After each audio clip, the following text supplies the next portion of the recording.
El ego es un iceberg. Fúndelo.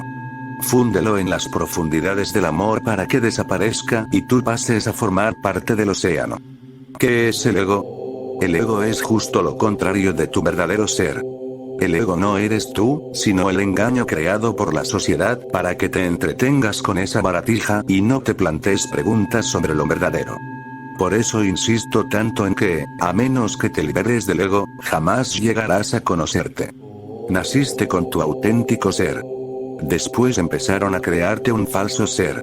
Eres cristiano, eres católico, blanco, alemán, perteneces a la raza elegida por Dios, estás destinado a dominar el mundo, etc. Crean una falsa idea de quién eres. Te ponen nombre y en torno a ese nombre crean ambiciones, condicionamientos. Y poco a poco, porque lleva casi una tercera parte de la vida, actúan sobre el ego en el colegio, en la iglesia, en el instituto, en la universidad. Cuando acabas la universidad has olvidado por completo tu ser inocente. Eres un gran ego que ha superado la universidad con matrícula de honor y está preparado para salir al mundo. Ese ego tiene toda clase de deseos y ambiciones, y quiere estar siempre por encima de todo.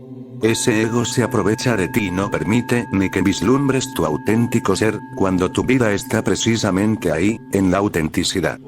De ahí que el ego solo produzca tristeza, sufrimiento, lucha, frustración, locura, suicidios, asesinatos, toda clase de crímenes. Quien va en pos de la verdad tiene que empezar por este punto. Descartar cuanto la sociedad le ha dicho que es. Tú no eres eso, porque nadie sino tú puede saber quién eres. Ni tus padres, ni tus profesores, ni los sacerdotes.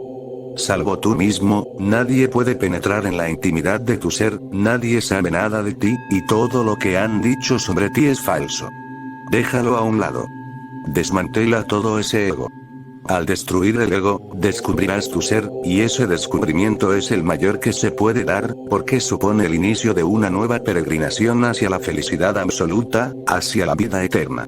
Se puede elegir, entre la frustración, el sufrimiento, la tristeza, seguir aferrándose al ego y alimentándolo, o la paz, el silencio y la felicidad. Pero para eso hay que recobrar la inocencia. Los niños nacen sin ego, los niños nacen sin ego. El ego lo enseñan la sociedad, la religión, la cultura. Seguramente habréis observado a los niños pequeños. No dicen, tengo hambre. Si el niño se llama Bob, dirá, Bob tiene hambre. Bob quiere ir al baño. No tiene sentido del yo. Se refiere a sí mismo en tercera persona. Bob es como la gente lo llama, y él se llama a sí mismo Bob. Pero llegará un día, cuando empiece a hacerse mayor le enseñaréis que eso no está bien. Bob es como te llaman los demás. Tú no tienes que llamarte Bob a ti mismo. Tienes una personalidad distinta y tienes que aprender a decir yo. El día en que Bob se convierte en yo pierde la realidad del ser y cae en el oscuro abismo del delirio. En cuanto empieza a referirse a sí mismo como yo se pone en funcionamiento una energía completamente distinta. El yo quiere crecer, fortalecerse. Quiere esto, lo otro. Quiere elevarse cada vez más en el mundo de las jerarquías, siente el imperativo de conquistar más y más territorios. Si alguien tiene un yo mayor que el tuyo, te crea un complejo de inferioridad. Haces todos los esfuerzos posibles por demostrar que yo soy superior a ti, yo soy más santo que tú, yo soy más grande que tú. Dedicas tu vida entera a algo absurdo, que ni siquiera existe. Inicias un sendero de sueños, y seguirás avanzando por él, haciendo crecer tu yo cada día más, lo que te creará la mayor parte de tus problemas. Incluso Alejandro Magno tenía enormes problemas. Su yo interno quería ser el conquistador del mundo, y casi llegó a conquistarlo. Digo casi por dos razones. En su época, no se conocía la mitad del mundo, por ejemplo América. Y además, entró en la India, pero no la conquistó. Tuvo que retirarse. No era muy mayor, solo tenía 33 años, pero durante aquellos 33 años se había limitado a pelear. Se había puesto enfermo, aburrido de tanta batalla, de tanta muerte, de tanta sangre. Quería volver a su patria para descansar, y ni siquiera logró eso. No llegó a Atenas. Murió en el camino, justo un día antes de llegar allí, 24 horas antes. Pero ¿y la experiencia de toda su vida? cada vez más rico, más poderoso, y después su absoluta impotencia, al no ser capaz ni siquiera de retrasar su muerte 24 horas, había prometido a su madre que una vez que hubiera conquistado el mundo volvería y lo pondría a sus pies como regalo. Nadie había hecho semejante cosa por una madre, de modo que era algo único. Pero aún rodeado de los mejores médicos se sintió impotente. Todos dijeron: no sobrevivirás. En ese viaje de 24 horas morirás. Será mejor que descanses aquí, y quizá tengas alguna posibilidad. Pero no te muevas. Ni siquiera creemos que el descanso te sirva de mucho, te estás muriendo. Te acercas cada vez más, no a tu patria, sino a tu muerte, no a tu hogar, sino a tu tumba. Y no podemos ayudarte. Podemos curar la enfermedad, pero no la muerte. Y esto no es una enfermedad. Eres casi como un cartucho descargado. En 33 años has gastado tu energía vital en luchar contra esta nación y contra la otra.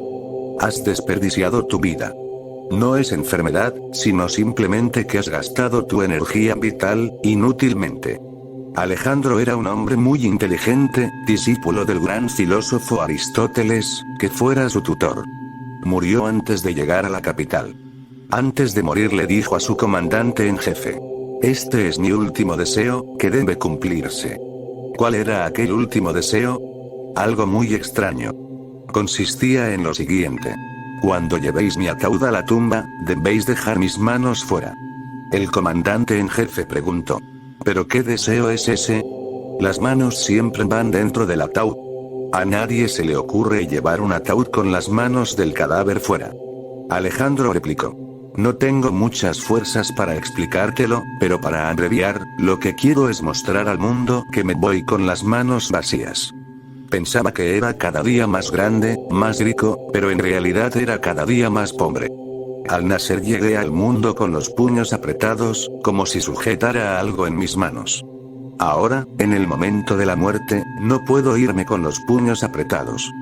Para mantener los puños apretados se necesita vida, energía. Un muerto no puede mantener los puños cerrados. ¿Quién va a cerrarlos? Un muerto deja de existir, se le ha escapado toda la energía, y las manos se abren por sí solas. Que todo el mundo sepa que Alejandro Magno va a morir con las manos vacías, como un mendigo. Pero me da la impresión de que nadie ha aprendido nada de esas manos vacías, porque en las épocas posteriores a Alejandro la gente ha seguido haciendo lo mismo, si bien de distintas maneras. El ego es el origen de todos los problemas de la persona, de todos los conflictos, las guerras, los celos, el miedo, la depresión. Sentirse fracasado, compararse continuamente con los demás hiere a todos, hiere terriblemente, porque no se puede tener todo. Si hay alguien más guapo que tú, te hiere. Si alguien tiene más dinero que tú, te hiere. Si alguien es más culto que tú, te hiere. Existen millones de cosas que pueden herirte, pero no lo sabes, esas cosas no son las que te hieren, a mí no me hieren.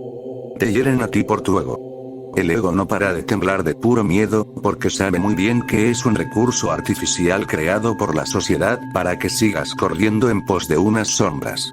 Este juego del ego es la política de subir cada vez más alto.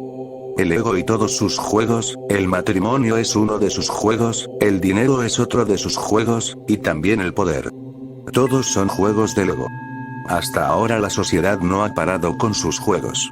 Es como si existieran unos Juegos Olímpicos incesantes, por todo el mundo. Todos intentan subir y todos les tiran de las piernas, porque en la cima del Everest no hay sitio para tantos. Es una lucha a muerte, y llega a ser tan importante que acabas olvidando que ese ego te fue implantado por la sociedad, por tus profesores. ¿Qué hacen desde la guardería hasta la universidad? Fortalecer tu ego. Cuantos más títulos añaden a tu nombre, más importante te sientes. El ego es la mayor de las mentiras, que tú has aceptado como una verdad. Pero los intereses creados lo favorecen, porque si todos aceptaran la ausencia del ego, la competición olímpica que se desarrolla en el mundo entero sencillamente se paralizaría. Nadie querría subir al Everest, sino que disfrutaría del sitio donde está y se alegraría de ello. El ego te mantiene a la espera. Mañana, cuando triunfes, te alegrarás.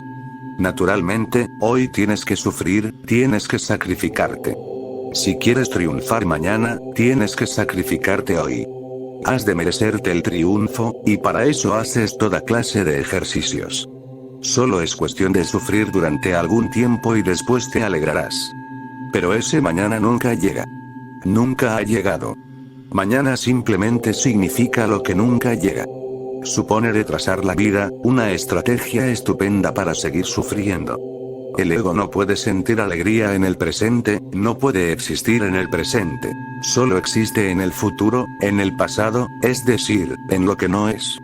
El pasado ya no existe, el futuro aún no existe. Ambos carecen de existencia.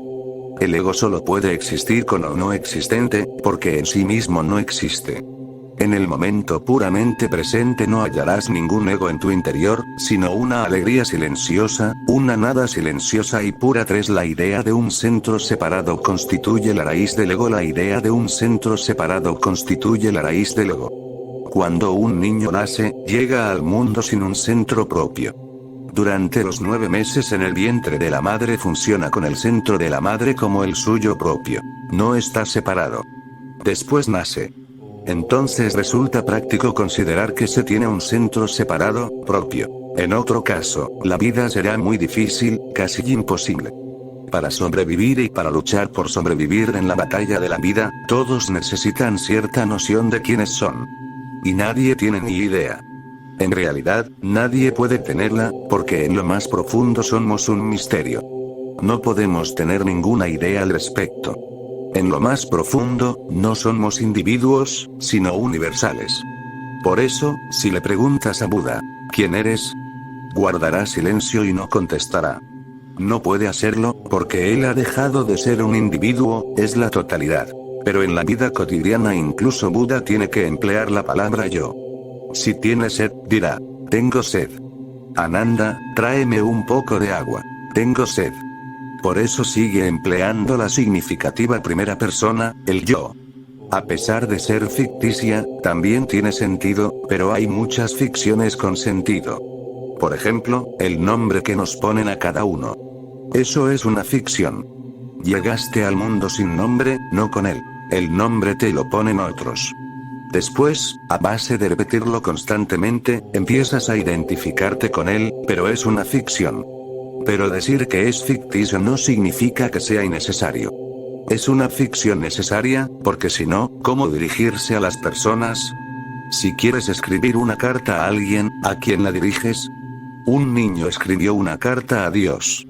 Su madre estaba enferma, su padre había muerto y no tenían dinero. Le pedía a Dios 50 rupias. En correos se quedaron perplejos cuando llegó la carta. ¿Qué hacer? ¿Dónde enviarla? Estaba dirigida a Dios. Así que la abrieron. Les dio pena el niño y decidieron reunir algo de dinero y enviárselo.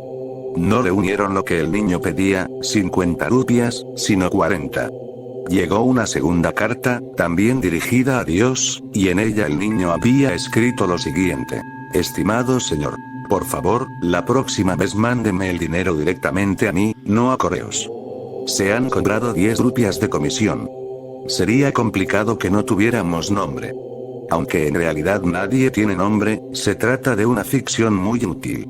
Se necesitan los nombres para que los demás te llamen, se necesita la primera persona, el yo para que te llames a ti mismo, pero es simplemente una ficción. Si profundizas en tu interior comprenderás que el nombre ha desaparecido, que ha desaparecido la idea del yo, no queda más que una simple presencia, la existencia, el ser. Y ese ser no es algo separador, no es tuyo ni mío. Ese ser es de todos. Y en ello están incluidos los ríos, los árboles, las piedras, las montañas, todo.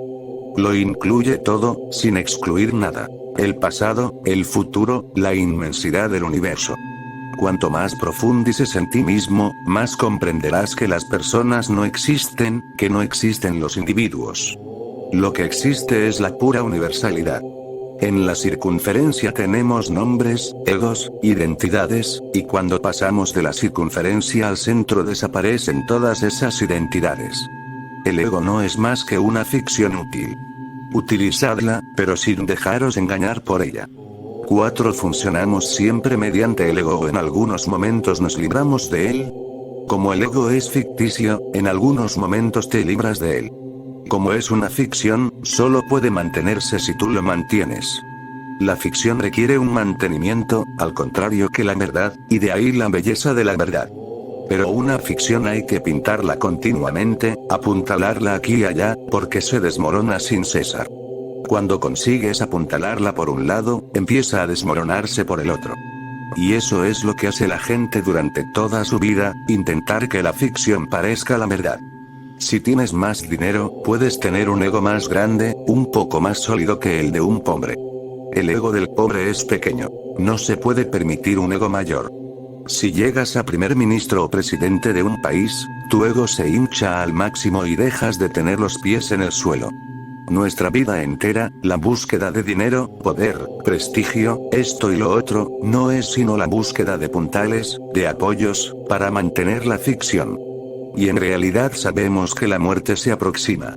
Hagamos lo que hagamos, la muerte lo destruirá. Pero a pesar de los pesares, seguimos adelante. A lo mejor mueren todos los demás, pero tú no. Y en cierto modo es verdad. Como siempre has visto morir a otros, pero no a ti mismo, parece que es verdad, y también lógico. Mueren esa persona y la otra, pero tú no. Tú siempre estás allí para lamentarte, para acompañarlas al cementerio y despedirte de ellas, pero después vuelves a tu casa. No te dejes engañar, porque todas esas personas estaban haciendo lo mismo, y nadie es una excepción. Cuando llega a la muerte, destruye la ficción de tu nombre, de tu fama. Cuando llega a la muerte, simplemente lo borra todo. No queda ninguna huella. Intentemos lo que intentemos hacer con nuestra vida, no es más que escribir sobre el agua. Ni siquiera sobre la arena, sino sobre el agua. No acabas de escribirlo cuando ya ha desaparecido. No te da tiempo ni a leerlo, porque desaparece enseguida. Pero seguimos intentando construir castillos en el aire. Como se trata de una ficción, hay que mantenerla continuamente, con un esfuerzo constante, noche y día.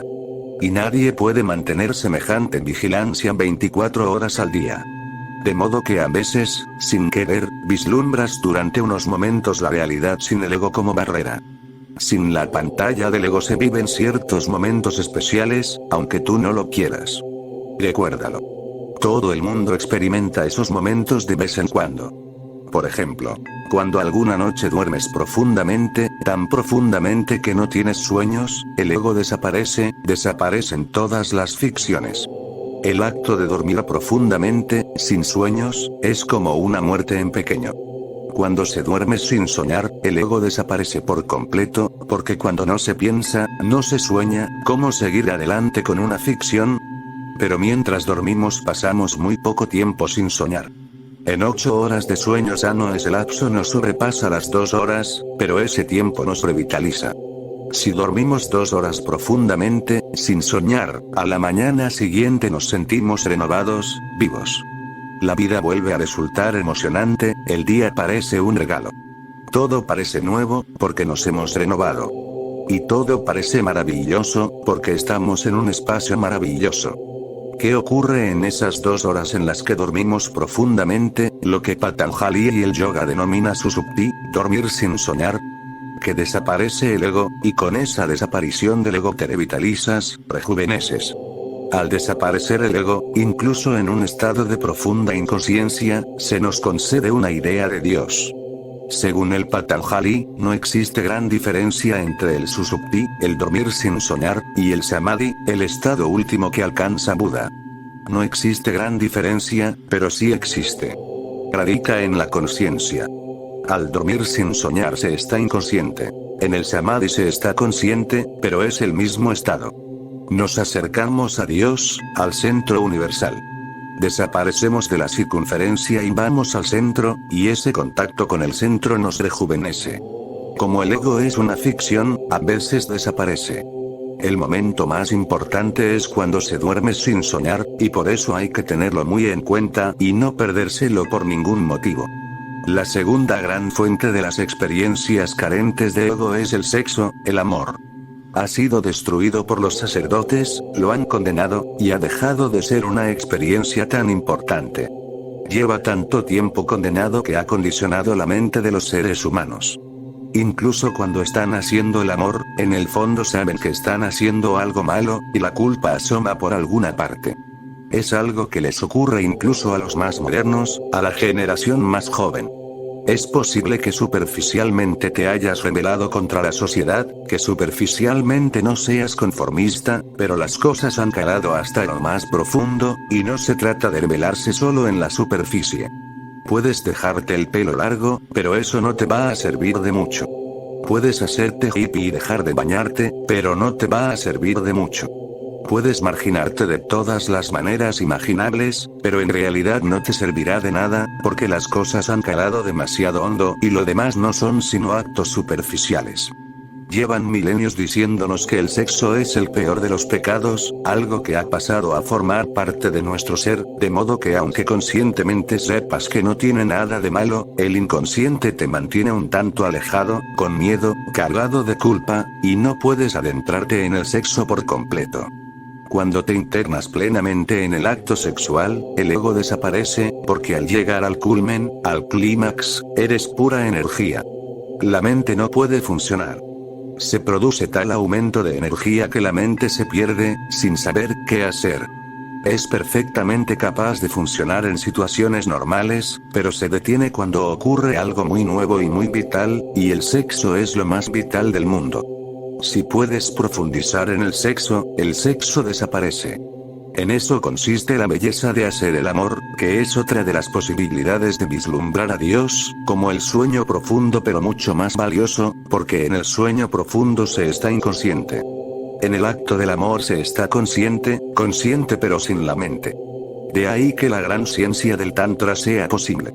El Patanjali y el yoga funcionan siguiendo los pasos del sueño profundo. Han elegido ese camino para transformar el sueño profundo en un estado consciente para que sepas dónde estás, de modo que sepas que estás en el centro. El Tantra elige el sexo como ventana para abrirse a Dios. El camino del yoga es muy largo, porque transformar el acto de dormir inconsciente en conciencia es muy arduo. Se pueden tardar varias vidas, pero el Tantra ha elegido un camino mucho más corto, el más corto, y también mucho más agradable. El sexo puede abrir esa ventana. Lo único que hace falta es destruir los condicionamientos que te han impuesto los sacerdotes. Los sacerdotes te han impuesto esos condicionamientos para poder ser mediadores y agentes entre Dios y tú, de modo que no haya contacto directo con Él. Naturalmente, necesitas a alguien para establecer el contacto, y el sacerdote adquiere ese poder que lleva ejerciendo desde hace milenios.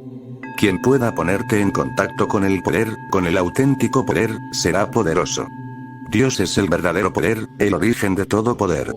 Los sacerdotes son poderosos desde hace milenios, más poderosos que los reyes. Ahora los científicos han ocupado el lugar de los sacerdotes, porque saben cómo abrir las puertas del poder oculto en la naturaleza. El sacerdote sabía conectarte con Dios, y el científico sabe conectarte con la naturaleza.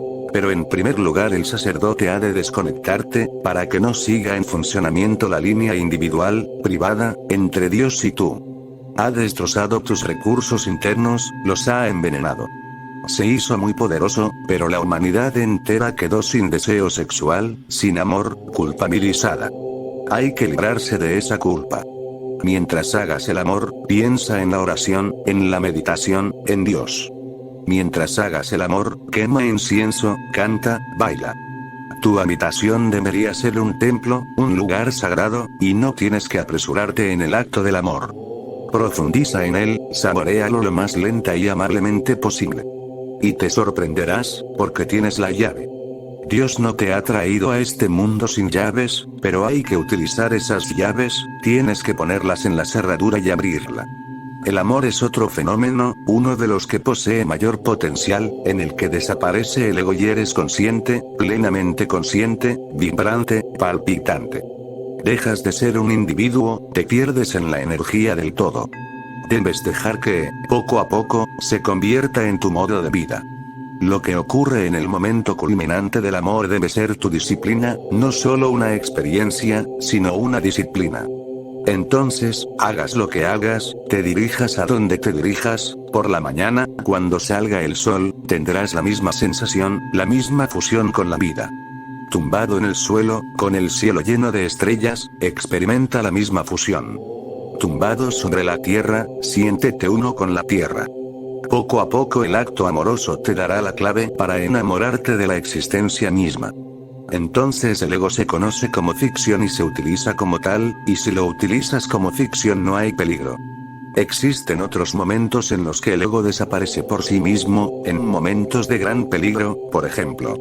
Vas al volante de un coche y de repente ves que va a ocurrir un accidente. Has perdido el control del coche y no parece haber ninguna posibilidad de que te salves.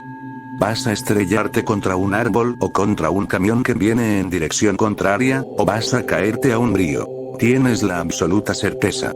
En esos momentos desaparece el ego, repentinamente. Por eso atraen tanto las situaciones peligrosas. Hay gente que escala el Everest. Es una meditación profunda, y quizá lo entiendan o quizá no. El montañismo tiene gran importancia. Escalar montañas entraña riesgos, y cuantos más riesgos entraña, más fascinante resulta. En esa actividad se vislumbra la ausencia del ego. Siempre que el peligro anda muy cerca, la mente se detiene. La mente solo puede funcionar cuando no existe el peligro, pero no tiene nada que decir cuando existe. El peligro te vuelve espontáneo, y con esa espontaneidad comprendes de repente que tú no eres el ego. También, como hay grandes diferencias entre las personas, si tienes sensibilidad estética, la belleza te abrirá las puertas. Solo con ver a una mujer o a un hombre hermosos, con un solo destello de belleza, el ego desaparece de repente. Hay algo que te sobrepasa. Y lo mismo pasa al ver un loto en un estanque, el crepúsculo o un pájaro en pleno vuelo, cualquier cosa que desencadene tu sensibilidad interna, cualquier cosa que tome posesión de ti tan profundamente durante unos momentos que llegues a olvidarte de ti mismo, que seas y al mismo tiempo no seas, que te abandones, entonces también desaparece el ego. Es una ficción, que tienes que llevar adelante. Si te olvidas de ella unos momentos, se escapa. Y es bueno que existan esos momentos en los que se escapa, y vislumbras lo verdadero y lo real. Por esos momentos se vislumbra que la religión no ha muerto. No se debe a los sacerdotes. Por el contrario, ellos han hecho todo lo posible para matarla. No se debe a las personas religiosas, las que van a las iglesias, las mezquitas y los templos. En realidad no son religiosas. Son unos farsantes. La religión no ha muerto gracias a esos escasos momentos que experimentamos casi todos. Toma nota de ellos, absorbe su espíritu, permite que se produzcan más, crea espacios para que ocurran con más frecuencia. Ese es el verdadero camino para buscar a Dios. No vivir en el ego es vivir en Dios. 5 Hay tres tus en ti. En ti hay tres tus. El primero, que es la personalidad. Este término procede del griego persona. En la tragedia griega se utilizaban máscaras, y la voz salía de detrás de la máscara. Sona significa voz, sonido, y per, a través de la máscara. No se conoce la cara real, quién es el actor. Está la máscara, y por ella sale la voz. Parece que viene de la máscara, y no se ve la cara real. La palabra personalidad es muy hermosa, y procede de la tragedia griega. Y eso es lo que ha ocurrido. En la tragedia griega solo había una máscara. Tú tienes muchas, una sobre otra, como las capas de una cebolla. Si te quitas una máscara tienes otra, y si te quitas esa tienes otra. Y si sigues escarbando, te sorprenderá cuántas caras llevas. Un montón. Llevas varias vidas coleccionándolas, y todas te resultan útiles, porque tienes que cambiarlas muchas veces. Si hablas con tu criado no puedes ponerte la misma cara que cuando hablas con tu jefe.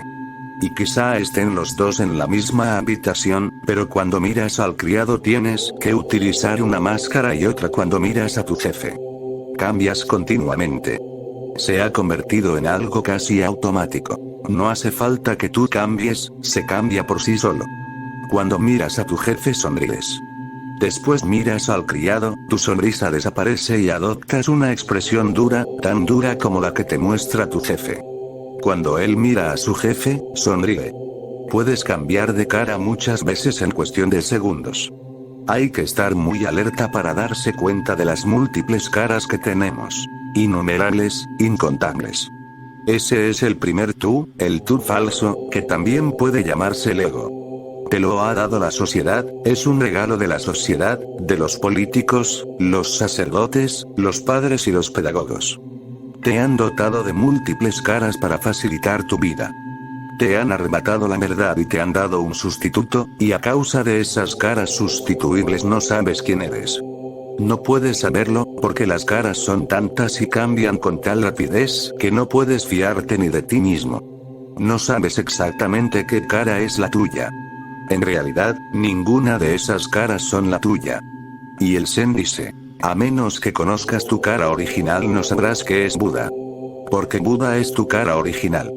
Naciste como un Buda y estás viviendo en la mentira. Has de abandonar ese legado social.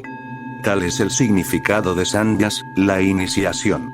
Eres cristiano, hindú o musulmán, y tienes que abandonar esa cara, esa careta, porque no es la tuya, sino que te la han dado los demás y te han condicionado con ella. A ti no te preguntaron nada, no te pidieron permiso. Te la impusieron por la fuerza, con violencia. Todos los padres y los sistemas educativos son violentos, porque no te tienen en cuenta. Tienen ideas preconcebidas, saben qué es lo bueno y lo malo, y te lo imponen. Ya puedes gritar y devolverte. Estás desválido. El niño está tan desválido y es tan delicado que lo pueden moldear. Y eso es lo que hace la sociedad. Antes de que el niño se haya fortalecido lo suficiente, ya tiene 1001 traumas. Está paralizado, envenenado. Cuando quieras ser religioso tendrás que abandonar todas las religiones. Cuando quieras relacionarte con Dios tendrás que abandonar todas las ideologías sobre Dios. Cuando quieras saber quién eres, tendrás que abandonar todas las respuestas que te han dado. Tienes que quemar todo lo que te han prestado. Por eso se ha definido el Zen de la siguiente manera, dirigido directamente al corazón humano. Ver la naturaleza y transformarse en un Buda. No apoyarse en las letras. Una transmisión distinta, aparte de las escrituras. Una transmisión distinta, aparte de las escrituras. Es decir, que ni el Corán ni el Dhammapada, ni la Biblia ni el Talmud ni el Gita te la pueden proporcionar. Ninguna de las escrituras sagradas te lo puede dar, y si crees en esas escrituras no alcanzarás la verdad. La verdad está en ti, y es en tu interior donde has de encontrarla. Ver la naturaleza y transformarse en Buda. Dirigido directamente al corazón humano no tienes que ir a ninguna parte. Y, como vayas a donde vayas, seguirás siendo el mismo. ¿Qué sentido tiene? Puedes ir al Himalaya, y con eso no cambiará nada, porque te llevarás todo lo que tienes, todo lo que eres, todo en lo que te han convertido, lo llevarás contigo, artificialmente. Tus caras artificiales, los conocimientos que te han prestado, las escrituras, todo seguirá aferrado a ti. Incluso si te sientas a solas en una cueva del Himalaya no estarás a solas. Te rodearán los profesores, los sacerdotes, los políticos, tus padres, la sociedad entera. Quizá no lo veas, pero todos estarán allí, a tu alrededor. Y seguirás siendo cristiano, hindú o musulmán, y seguirás repitiendo palabras como un loro. Nada cambiará, porque así nada puede cambiar. He leído un cuento bávaro muy bonito, que quizá conozcáis. Meditar sobre él. Es sobre un ángel de Múnich. Alois Singer, portero número 172 de la estación central de Múnich, trabajó hasta tal extremo un día que cayó agotado, muerto. No sin cierta dificultad, dos angelitos lo llevaron al cielo, donde lo recibió San Pedro y le dijo que a partir de entonces sería el ángel Aloisio. Le regaló una arpa y le explicó las normas de la casa celestial. De 8 a 12 de la mañana te dedicarás al regocijo, dijo. Y de 12 a 8 entonarás el Hosana. ¿Pero qué pasa aquí?, preguntó Aloisio. O sea, júbilo de 8 a 12 y luego de 12 a 8 el Hosana. Pues vaya, ¿y las copas, cuándo? Ya se te dará el maná a su debido tiempo, respondió Pedro, un tanto molesto. Pues vaya plasta, exclamó el ángel Aloisio. Regocijo de 8 a 12. Y yo que creía que en el cielo no había que trabajar. Pero acabó por sentarse en una nube y se puso a cantar, tal y como le habían ordenado. Aleluya, aleluya. Pasó por allí un intelectual, planeando. Oye, tú. Gritó Aloisio. ¿Nos tomamos un poquito de rapé? Venga. Pero al ángel intelectual le dio asco una idea tan vulgar. Susurró. Osana, y se marchó. Aloisio se puso furioso. Si será imbécil. Gritó. Si no tienes rapé, pues no lo tienes y ya está, ¿vale? Pero por lo menos me contestas, ¿vale? Si será cateto. Hay que ver la gente que hay aquí arriba. ¿Dónde me he metido? Y volvió a sentarse en su nube para continuar con el regocijo. Pero el enfado que sentía se reflejaba en sus cánticos, y gritaba tan fuerte que el Padre Celestial, que estaba cerca, se despertó de la siesta y preguntó atónito. ¿De dónde sale semejante ruido? Llamó inmediatamente a San Pedro, que acudió a todo correr, y juntos escucharon los escandalosos cánticos del ángel Aloisio. Aleluya. Maldita sea. Escheise. Aleluya. Puta mierda. Aleluya. San Pedro llevó a rastros a Aloisio ante el Señor. El Padre Celestial se lo quedó mirando largo rato y después dijo. Ya. Comprendo. Un ángel de Múnich. Justo lo que me imaginaba. Vamos a ver, ¿a qué viene tanto grito? Era precisamente lo que estaba esperando Aloisio. Estaba tan furioso que se desató. Todo esto no me gusta nada. No me gusta tener alas. No me gusta cantar hosanas. No me gusta que me den maná en vez de cerveza. Y que quede una cosa clara. No me gusta cantar. San Pedro, esto no va a funcionar, dijo el Señor. Pero tengo una idea. Vamos a darle el trabajo de mensajero para transmitir nuestros consejos celestiales al gobierno de Baviera. Así podrá ir a Múnich un par de veces a la semana y su alma descansará en paz. Cuando Aloisio oyó aquellas palabras se puso muy contento. Al poco tiempo le dieron el primer encargo de mensajero, llevar una carta, y bajó volando a la tierra. Cuando volvió a pisar el suelo de Múnich, se sintió realmente en el cielo. Y, siguiendo sus antiguas costumbres, se fue inmediatamente al bar, donde su asiento de costumbre estaba vacío, esperándolo. La buena de Katy, la camarera, seguía allí, y él pidió una cerveza, y otra, y allí sigue sentado todavía. Por eso el gobierno bávaro ha tenido que arreglárselas hasta el día de hoy sin la orientación divina. Vayas a donde vayas serás tú mismo, en el cielo o en el Himalaya. No puede ser de otra manera. El mundo no está fuera de ti. Tú eres el mundo, de modo que vayas a donde vayas y llevarás el mundo contigo.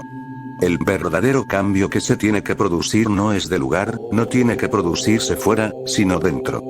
¿A qué me refiero con el verdadero cambio? No me refiero a que tengas que mejorar, porque mejorar es otra mentira. Mejorar significa que continuarás puliendo tu personalidad. Puede llegar a ser maravillosa, pero recuerda que, cuanto más maravillosa, más peligrosa, porque más difícil te resultará desprenderte de ella. Por eso a veces un pecador se transforma en santo, pero las personas respetables nunca se transforman. No pueden, porque tienen una personalidad muy valiosa, con muchos adornos, muy pulida, y han invertido mucho en esa personalidad. Su vida entera ha sido una especie de continua pulimentación. Les costaría demasiado abandonar esa maravillosa personalidad. Un pecador sí puede hacerlo, porque no ha invertido nada en ella. Aún más, está harto de ella, de tan fea como es. Pero ¿cómo podría desprenderse tan fácilmente una persona respetable, con tantas recompensas como le ha dado, con tantos beneficios como le ha reportado? Con ella ha ganado respetabilidad, le ha hecho ascender, va a llegar al culmen del éxito. Le resulta muy difícil dejar de ascender por los peldaños del éxito. Es una escalera sin fin, por la que se puede subir eternamente. Cuando Henry Ford estaba a punto de morir, en su lecho de muerte, aún planeando nuevas industrias, nuevos negocios, alguien le dijo: «Pero si se está usted muriendo. Según los médicos, no vivirá más de unos cuantos días. Ni siquiera están seguros de eso. Podría morir hoy o mañana. ¿Y ahora qué? Ha dedicado su vida entera a esto, y tiene mucho dinero, mucho más de lo que puede gastar. Ese dinero no sirve para nada. ¿Por qué se empeñó en crear tantas empresas?» Seguramente Henry Ford dejó de planear cosas unos momentos y respondió: «Mire, no puedo parar. Es imposible. Solo la muerte me detendrá. Yo soy incapaz. Mientras esté vivo querré subir un peldaño más. Sé que es absurdo, pero no puedo parar. Cuando se triunfa en el mundo resulta muy difícil parar. Resulta difícil parar cuando te estás enriqueciendo, cuando te estás haciendo famoso. Cuanto más refinada sea la personalidad, más se afianza. Por eso no digo que tengas que mejorar. Desde Buda a Quinn, ninguno de los grandes maestros ha hablado de que haya que mejorar. Ojo con los llamados libros para mejorar de desarrollo personal. El mercado está lleno de esos libros, y hay que tener mucho cuidado con ellos, porque esa mejora no te llevará a ninguna parte. No se trata de mejorar, porque con mejorar solo se consigue aumentar la mentira.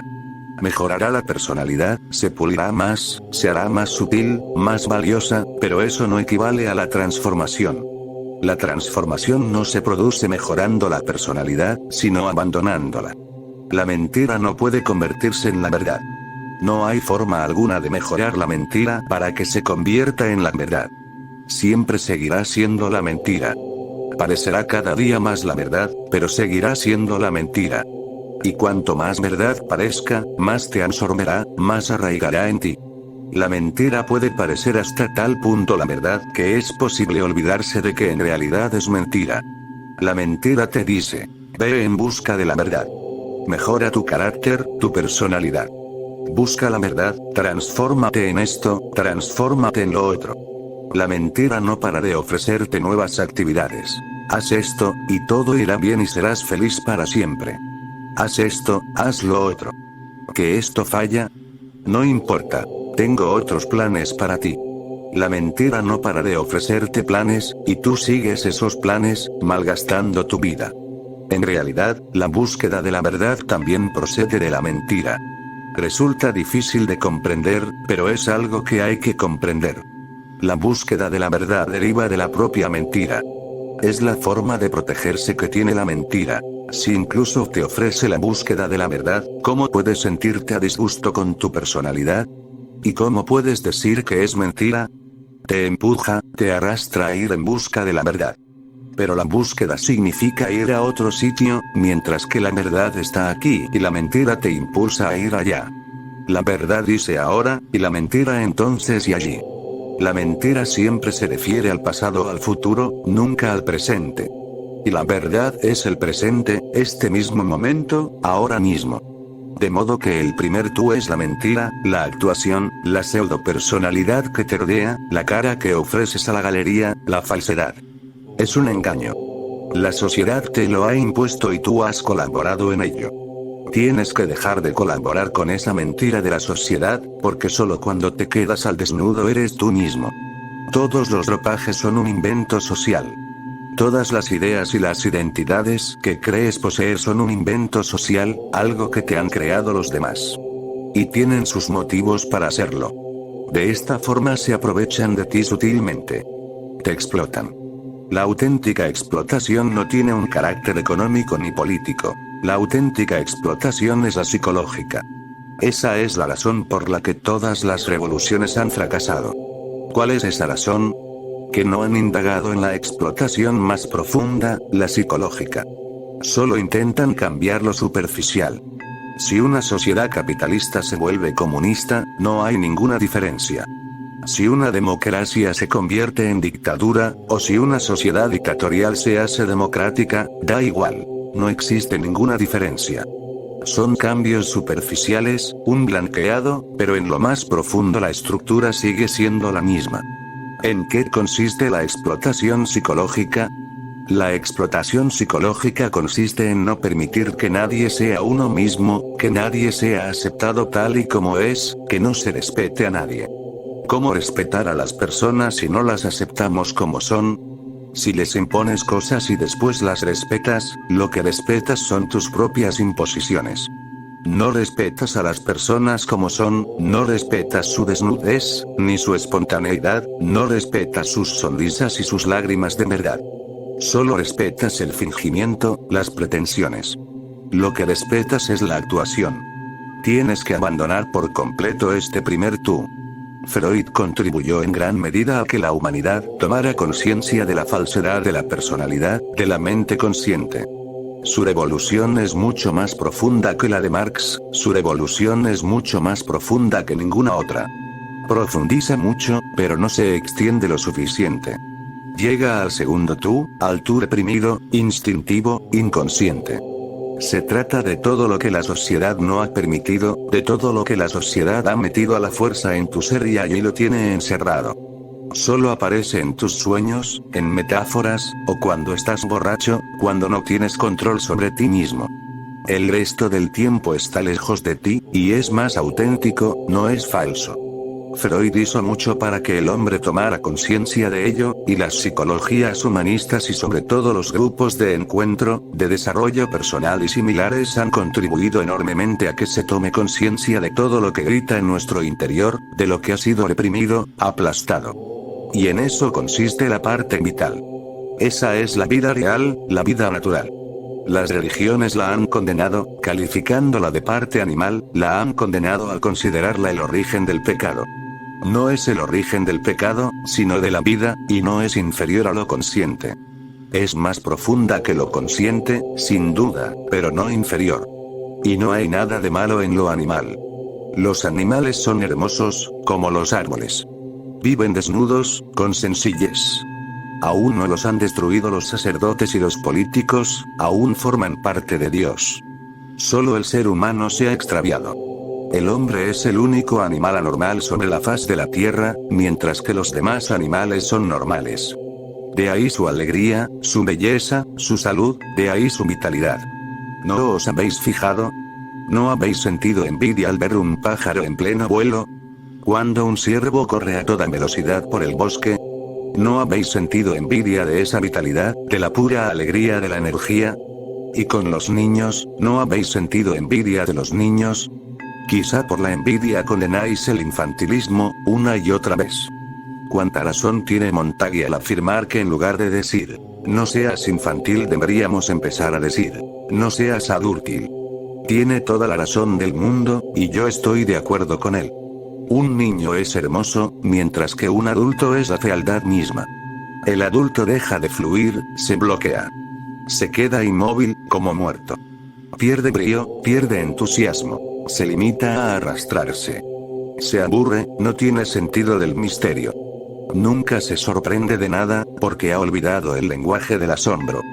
Para él ya no existe el misterio.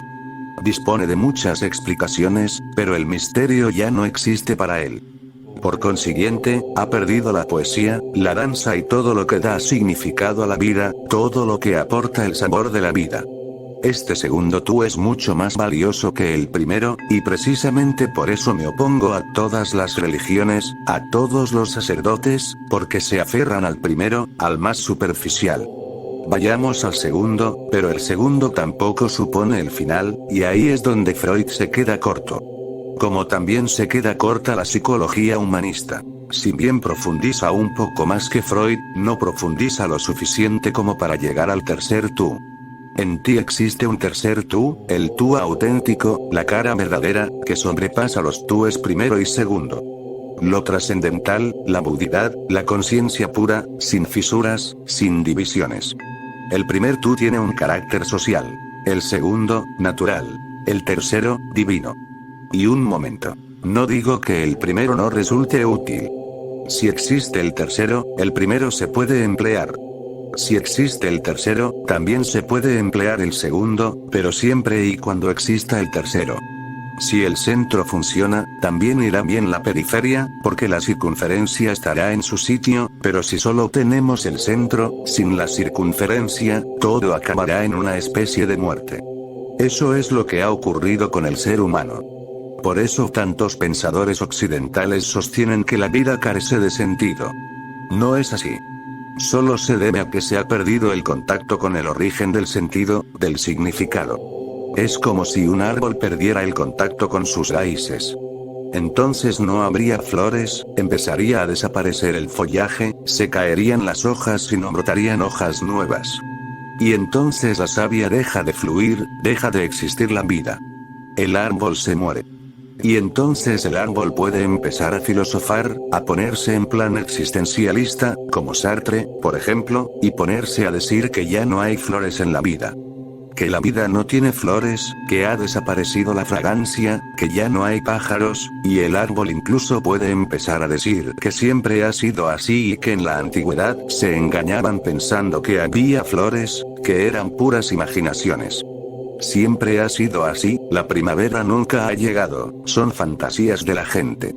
Son fantasías de los budas, que si crecen las flores, que si reina la alegría y sale el sol y aparecen los pájaros, no hay nada.